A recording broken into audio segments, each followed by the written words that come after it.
এখন আমরা কইতে পারো আব্বুর টাকা কে চুরি করে কেমনে? আমি এই মোবাইলে রেকর্ডিং অন করে রাখছি, এদিক থেকে সব দেখা যাবো যে আব্বুর টাকা কে চুরি করে। আয় আমরা হন জায়গা। দরজা বন্ধ কইরা ঘুমাই।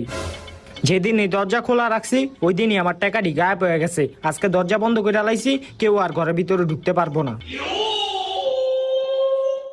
ঘুমানোর আগে টাকাটি গইনা লই। 1 2 3 4 5 6 7 8 9 10। 10,000 টাকা আছে, এটি বালিশের তলে রাখি। এখন ঘুমাই থাই।